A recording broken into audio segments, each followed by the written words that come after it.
সুপ্রিয় দর্শক, আসসালামু আলাইকুম। আপনাদের সবাইকে স্বাগত জানাচ্ছি এখনকার আলোচনা। আপনাদের সঙ্গে আছি আমি সিরাজুল ইসলাম। দর্শক, মার্কিন প্রেসিডেন্ট ডোনাল্ড ট্রাম্প ইরানের সাথে যে সমঝোতায় পৌঁছানোর কথা বলছেন এবং যে চুক্তি আগামী 19 জুন শুক্রবার সই হবে, সেই চুক্তির ব্যাপারে মার্কিন প্রশাসন এখন দুই ভাগে বিভক্ত। এক ভাগে সিআইএর প্রধান, পররাষ্ট্রমন্ত্রী এবং যুদ্ধমন্ত্রী, আর এক ভাগে president Donald Trump, vice president এবং জারেড কুশনার ও স্টিভ উইটকফ। তাহলে যখন এই চুক্তি নিয়ে মার্কিন প্রশাসনের দ্বন্দ্ব, তাহলে কি এই চুক্তি চূড়ান্তভাবে সই হবে নাকি হবে না? এই প্রশ্ন কিন্তু এই মুহূর্তে সবচেয়ে বড় হয়ে দেখা দিয়েছে খোদ মার্কিন প্রশাসনে। এদিকে যে ইসরায়েল আমেরিকার আত্মার হরিহর, সেই ইসরায়েলের সাথে কিন্তু আমেরিকার প্রেসিডেন্টের দৃশ্যত টানাপোড়েন তৈরি হয়েছে। ইসরায়েল আমেরিকাকে বলছে বিশ্বাসঘাতক, ডোনাল্ড ট্রাম্পকে বলছেন বিশ্বাসঘাতক।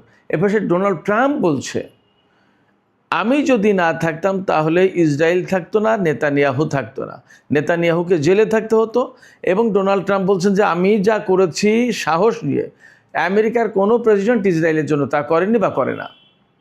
অতএব নেতানিয়াহুর এই বিষয়গুলো মনে রাখা দরকার এবং লেবাননের ব্যাপারে নেতানিয়াহু যা করছেন সে ব্যাপারে আরও দায়িত্বশীল হওয়া উচিত ছিল। তাহলে এখানে আরেকটা বড় প্রশ্ন হয়ে দেখা দিচ্ছে, আমেরিকা এবং ইসরায়েলের ভেতরে কি দ্বন্দ্ব শুরু হয়েছে নাকি এটা নিতান্তই লোক দেখানো নাটক?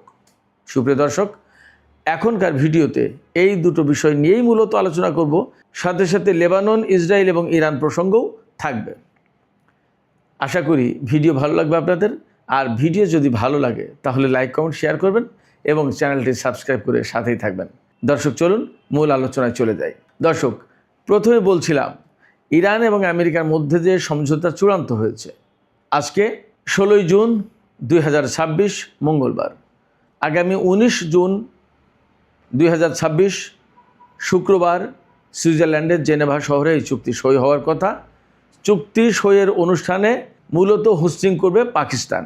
যাই হোক, যখন চুক্তি সই হওয়ার একেবারে দ্বার প্রান্তে, ডিজিটালি কিন্তু সই হয়ে গেছে, তখন মার্কিন প্রশাসনের ভেতরে আমরা দ্বিধা বিভক্তি দেখছি, ভাঙন দেখছি, ফাটল দেখছি। দুই ভাগে বিভক্ত মার্কিন প্রশাসন।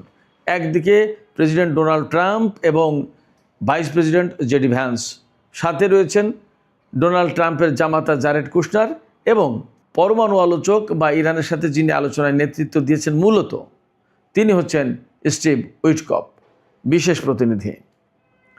এই চারজন এক ভাগে। আর এক ভাগে রয়েছেন মার্কো রুবিও, যুদ্ধমন্ত্রী পিট হেগসেথ, মার্কো রুবিও পররাষ্ট্রমন্ত্রী, যুদ্ধমন্ত্রী পিট হেগসেথ এবং সিআইএর ডিরেক্টর জন র্যাডক্লিফ। জন র্যাডক্লিফের বক্তব্য হচ্ছে, সিআইএর পক্ষ থেকে বক্তব্য হচ্ছে, ইরান শেষ পর্যন্ত এই চুক্তি মানবে কিনা, এই চুক্তি ইমপ্লিমেন্ট করবে কিনা, এটা নিয়ে সন্দেহ আছে। সন্দেহের জায়গাটা কোথায়? তার সন্দেহের জায়গা হচ্ছে ইরান পরমাণু কর্মসূচি কোন মাত্রায় রিডিউস করবে, কতটুকু পরিদর্শনের সুযোগ দেবে এবং ইরানের হাতে যে পরমাণু কর্মসূচির বিস্তৃতি রয়েছে তার প্রত্যেকটা জায়গায় অ্যাক্সেস দেবে কিনা, এবং ফাইনালি ইরান পরমাণু কর্মসূচি কতটুকু নিয়ন্ত্রণ করতে চাইবে, এই সমস্ত ব্যাপারে সিআইএর ডিরেক্টর জন র্যাডক্লিফের ভীষণভাবে সন্দেহ আছে। তিনি বলছেন, আমার কাছে যে তথ্য আছে, গোয়েন্দা তথ্য, তাতে ইরান এখানে খুব বেশি কমপ্লাই করবে না। তাহলে কি দাঁড়ায়? এই বক্তব্য সিআইএর বক্তব্য। পিট হেগসেথ এবং মার্কো রুবিও, তারা দুইজনও কিন্তু এই বক্তব্য পছন্দ করে বা এই বক্তব্যের সাপোর্টার। এপাশে জেডি ভ্যান্স এবং ডোনাল্ড ট্রাম্প, তারা কিন্তু চুক্তির পক্ষে। এই অর্থে আমি যতদূর ব্যক্তিগতভাবে জানি, ডোনাল্ড ট্রাম্পের কিন্তু একটা শান্তিতে নোবেল প্রাইজ খুব দরকার ছিল, খুব আশা ছিল, আগ্রহ ছিল এবং তিনি খুব পছন্দ করেন। তিনি শান্তিতে নোবেল প্রাইজ পেয়েছেন, এইটা তার জন্য একটা বিরাট বড় ব্যাপার। তার টাকা পয়সার সমস্যা নেই, সমস্যা তার যে জিনিসটা থাকতে হবে, তার হাতে ক্ষমতা থাকতে হবে এবং তিনি যে বিশ্বের শান্তির জন্য কাজ করেছেন এটা দেখাতে হবে। কিন্তু তিনি বারবার ইসরায়েলি লবির ফাঁদে পড়ে ইরানের বিরুদ্ধে অনেক বেশি শত্রুতামূলক পদক্ষেপ নিয়েছেন এবং সেই পদক্ষেপ নিতে গিয়ে বড় বড় যুদ্ধের মতো ঘটনা ঘটে গেল এবং ইরানের কারণে আমেরিকা আজকে বিশ্বে ভীষণভাবে লজ্জিত হয়েছে, অপমানিত হয়েছে, কোণঠাসা হয়েছে এবং সামরিক, রাজনৈতিক, অর্থনৈতিক এবং কূটনৈতিকভাবে একেবারে বিপর্যস্ত হয়েছে।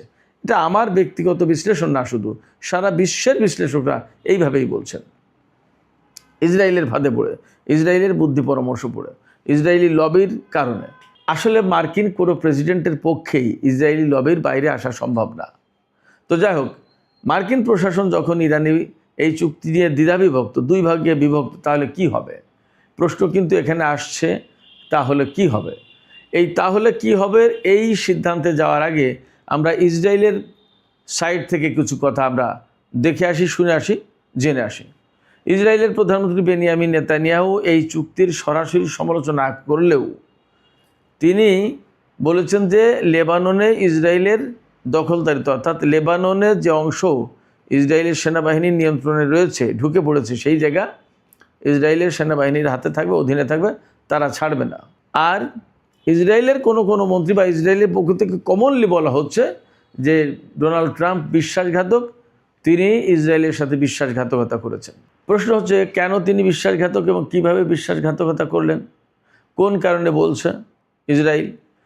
বলার যে কারণ সেটা হচ্ছে এই যে ইসরায়েলের সবচেয়ে বড় টার্গেট ছিল, আমি সবসময় বলি, ইরানের সরকার পরিবর্তন করে ফেলা, রেজিম চেঞ্জের যে ব্যাপারটা সেইটা, আর ইরানের পরমাণু কর্মসূচি একেবারে বোমা মেরে ধ্বংস করে দেয়, জীবনে যাতে আর ওই পরমাণু কর্মসূচি চালাতে না পারে ইরান।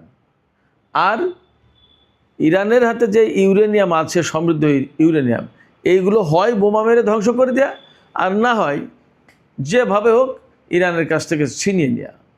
আর একটা বড় টার্গেট ছিল ইরানের হাতে যে ক্ষেপণাস্ত্র কর্মসূচি আছে, সেই ক্ষেপণাস্ত্র কর্মসূচি চিরদিনের জন্য ধ্বংস করে দেয়া। অর্থাৎ এই যে ধ্বংসযজ্ঞ চালানোর একটা ব্যাপার বা ইরানে সরকার পরিবর্তন করে ফেলার ব্যাপার, সেইটার সমস্ত সব কিছু হবে যুদ্ধের মাধ্যমে, ইরানের উপরে প্রচণ্ড হামলা করে এবং ইরানে ব্যাপক ধ্বংসযজ্ঞ, হত্যাকাণ্ড এগুলো চালিয়ে।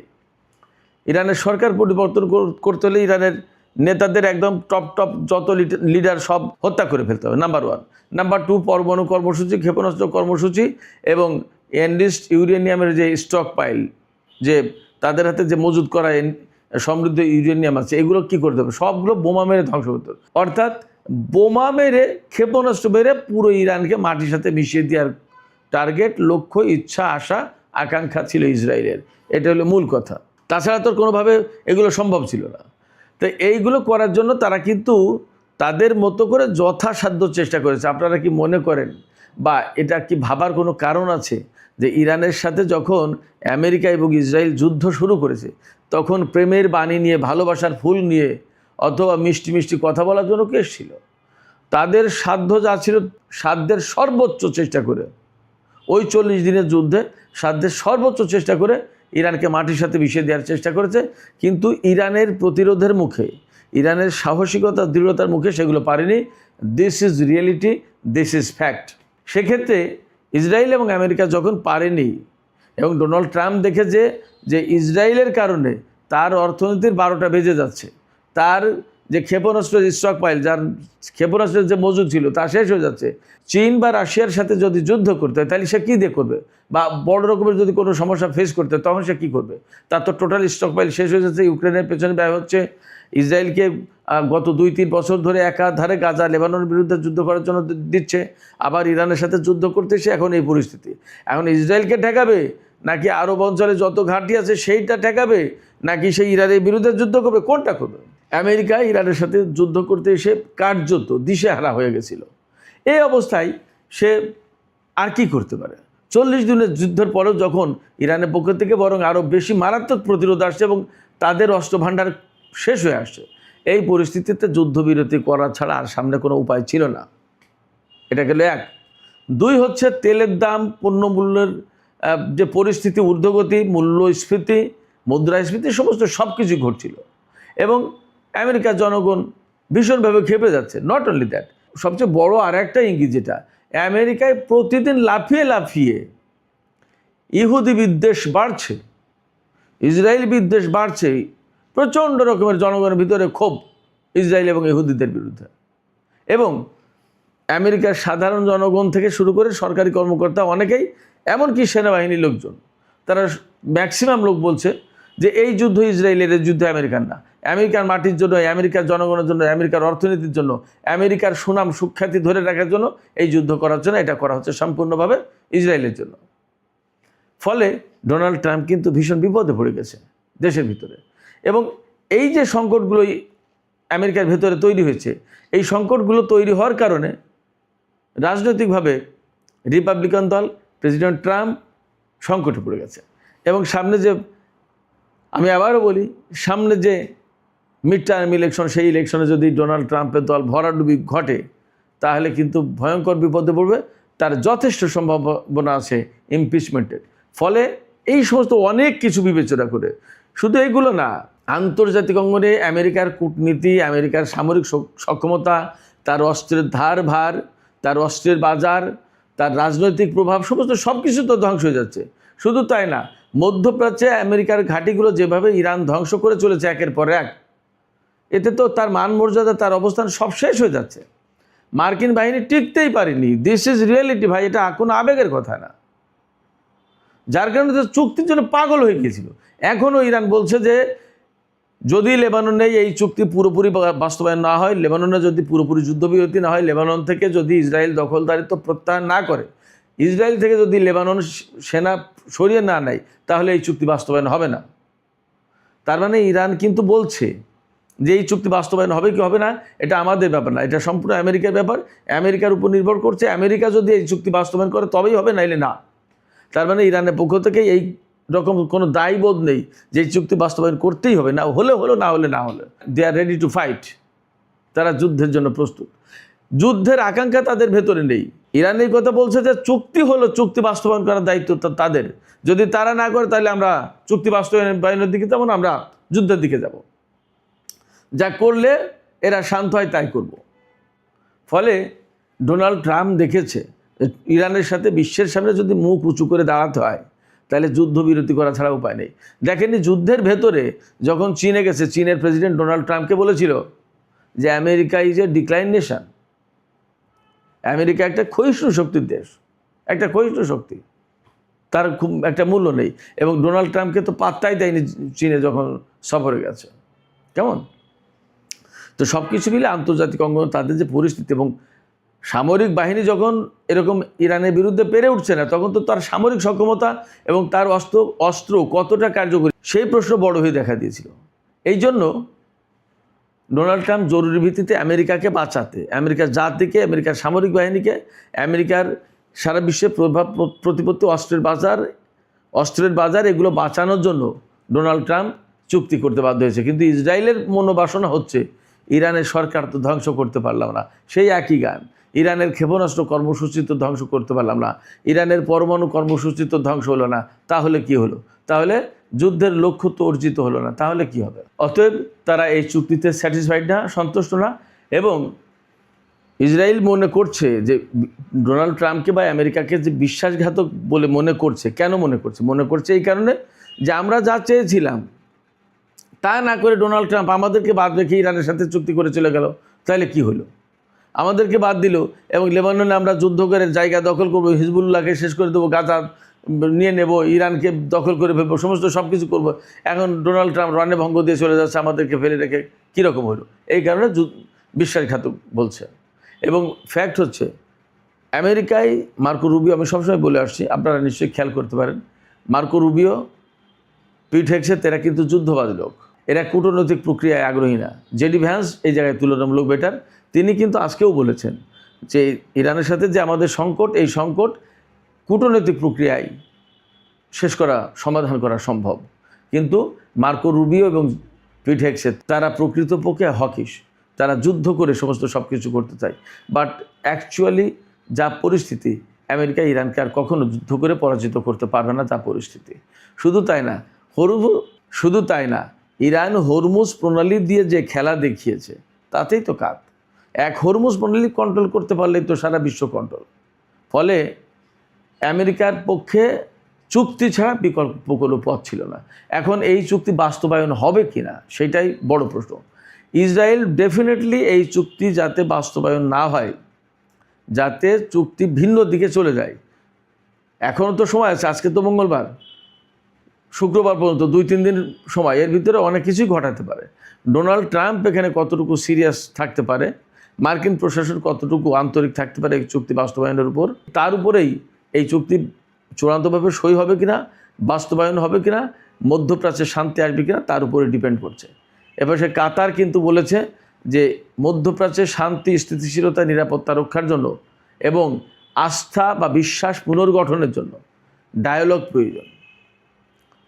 এই ডায়ালগ কেন প্রয়োজন, কিসের জন্য প্রয়োজন? অনেকগুলো কারণে, তার দুটো কারণ আমি বলি। একটা হচ্ছে ইরানের সাথে আরব দেশগুলোর যে টানাপোড়েন সৃষ্টি হয়েছে এই যুদ্ধকে কেন্দ্র করে, সেই জায়গা থেকে ইরানের সাথে তাদের প্রতিবেশী হিসেবে টিকে থাকতে হলে বা পাশাপাশি ভালোবাসার আন্তরিকতার সম্পর্ক নিয়ে যদি থাকতে হয়, তাহলে পারস্পরিক ডায়ালগ, বৃহত্তর ডায়ালগ একটা দরকার, সংলাপ দরকার। আলাপ আলোচনার মাধ্যমে এই তিক্ততার অবসান ঘটাতে হবে, তাছাড়া সম্ভব না। এক। আর দুই হচ্ছে এই অঞ্চলের নিরাপত্তা নিশ্চিত করার জন্য ডায়ালগ কি আরও কেন প্রয়োজন? সেই প্রয়োজনটা আমেরিকার সাথে। আমেরিকা এই অঞ্চলে তাদের সামরিক ঘাঁটি এবং সেনা মোতায়েন রেখে এই অঞ্চলের নিরাপত্তা তো দিতে পারেনি, বরং অনিরাপদ করে তুলেছে। এই যে বৃহত্তর একটা যুদ্ধ হলো, এই যুদ্ধটা আমেরিকা যদি এখানে সেনা না মোতায়েন করতো তাহলে কিন্তু এই রকমের ক্রাইসিস তৈরি হতো না এবং আমেরিকার ঘাঁটি বা এই সমস্ত দেশের উপর হামলা হতো না, ইরান হামলা করতে পারতো না। ফলে আমেরিকার উপস্থিতির কারণে এই আঞ্চলিক দেশগুলো ক্ষতিগ্রস্ত হয়েছে এবং অনিরাপদ হয়েছে। তাদের নিরাপত্তা দেওয়ার নামে তাদেরকে বেশি অনিরাপদ করে তুলেছে আমেরিকা। এই যে অনিরাপদ করে তুলেছে, এবং এই কথা এখন তারা বলতেই পারে, আমেরিকাকে আরব দেশগুলো বলতেই পারে। যদি বলে তাহলে বলার প্রশ্ন এইভাবে, বা এই যে আমেরিকাকে তারা বলবে যে ভাই তুমি তো আমাদের নিরাপত্তা দিতে চেয়েছিলে, কিন্তু তুমি তো নিজের নিরাপত্তাই নিশ্চিত করতে পারো, তোমার ঘাঁটিই তো সব উড়িয়ে দিয়েছে ইরান, আমাদের নিরাপত্তা তো পরে। ফলে তোমার ঘাঁটি, তোমার সেনা এখানে থাকার কারণে আমরা আনসেফ, প্লিজ তুমি তাদেরকে উইথড্র করো, সরাও। এইরকম সংলাপ প্রয়োজন। এই যে কাতারের আমির ডোনাল্ড ট্রাম্পের সাথে আজকে বৈঠকে, G7 বৈঠকের সময় আলাদা বৈঠকে তিনি এই কথা বলেছেন যে আঞ্চলিক নিরাপত্তা এবং স্থিতিশীলতার জন্য ডায়ালগ প্রয়োজন। এই ডায়ালগ প্রয়োজন কেন? এইটার কারণে। এদিকে ইরানের পররাষ্ট্রমন্ত্রী সাইয়েদ আব্বাস আরাকচি পরিষ্কার করে বলেছেন, নেতানিয়াহু যে বলেছেন যে দক্ষিণ লেবানন থেকে তাদের সেনা সরাবে না, তারা এই জায়গা থেকে সরবে না, সেই জায়গায় আব্বাস আরাকচি পরিষ্কার করে বলেছেন যে লেবানন থেকে যদি সেনা প্রত্যাহার না করা হয় এবং লেবাননে যদি যুদ্ধ বিরতি না হয়, তাহলে এই যুদ্ধের, এই যে ইরান আমেরিকা ইসরায়েলের যে যুদ্ধ চলছিল সেই যুদ্ধের অবসান হবে না। তার মানে হচ্ছে ইরান হামলা চালাবে। তাহলে কি দাঁড়ালো? তাহলে দাঁড়ালো যে ইসরায়েল যেটা চাচ্ছে হয়তো সেটার দিকেই যাবে।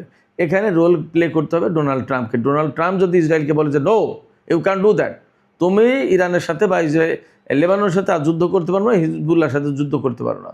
ডোনাল্ড ট্রাম্প অবশ্যই বলেছেন কাতারের রিপোর্টারদের সাথে আলাপের সময়, এই G7 বৈঠকের সাইডলাইনে রিপোর্টারদের সাথে কথা বলার সময় তিনি বলেছেন হিজবুল্লাহর সাথে নেতানিয়াহু যা করছেন এটা টু মাচ। বলছেন যে দীর্ঘদিন ধরে যুদ্ধ করছে, প্রচুর মানুষ মেরেছে, এগুলো আমি পছন্দ করি না। শুধু তাই না, ইরানের সাথে যখন চূড়ান্ত সমঝোতা হচ্ছে তার 2-2.5 ঘন্টা আগে ইসরায়েল লেবাননে হামলা চালিয়েছে, বলছে যে এটাও আমি পছন্দ করি। অনেক ব্যাপার আছে। তো যেহেতু ডোনাল্ড ট্রাম্প বলছেন, সেক্ষেত্রে ইরানের পক্ষ থেকেও কথা এটাই যে ট্রাম্পকেই দায়িত্ব নিতে হবে, এই চুক্তি বাস্তবায়ন হবে কি হবে না তার পথ পরিষ্কার করতে হবে ট্রাম্পকে। সুপ্রিয় দর্শক, আমি ব্যক্তিগতভাবে মনে করি এখানে ইরান আমেরিকা যে চুক্তিটা হয়েছে সেই চুক্তির ভিতরে কে কতটুকু ছাড় দিল, কে কতটুকু লাভবান হলো সেটা পরের হিসাব। কিন্তু এই যুদ্ধ যদি এড়িয়ে আপাতত শান্তির দিকে যেতে হয় তাহলে এই চুক্তির বিকল্প নেই। তো যদি চুক্তির বিকল্প না থাকে তাহলে চুক্তিটা যাতে কমপ্লিটলি বাস্তবায়ন হয় সেই দিকেই যেতে হবে। তার জন্য ইসরায়েলকে থামানো অপরিহার্য। সেই কাজটা অবশ্যই মার্কিন প্রশাসনকে, বিশেষ করে মার্কিন প্রেসিডেন্ট ডোনাল্ড ট্রাম্পকে করতে হবে। তিনি সেটা পারবেন কি না সেটাই সবচেয়ে বড় প্রশ্ন। সুপ্রিয় দর্শক, এখনকার মতো আলোচনা শেষ করছি। যাবার আগে আপনাদের কাছে একই প্রশ্ন রাখি, নেতানিয়াহুকে বা ইসরায়েলকে ঠেকানোর জন্য ডোনাল্ড ট্রাম্প কি কার্যকর ভূমিকা নেবেন? যদি তা না নেন তাহলে তো চুক্তি বাস্তবায়ন হবে না। আপনাদের কি মনে হয়? আপনাদের মতামত কমেন্টে জানাতে পারেন। আর ভিডিও ভালো লাগলে আবারও বলি, লাইক কমেন্ট শেয়ার করবেন এবং চ্যানেলটি সাবস্ক্রাইব করে সাথেই থাকবেন। সুপ্রিয় দর্শক, আপনাদের সবাইকে অনেক অনেক ধন্যবাদ। আল্লাহ হাফেজ।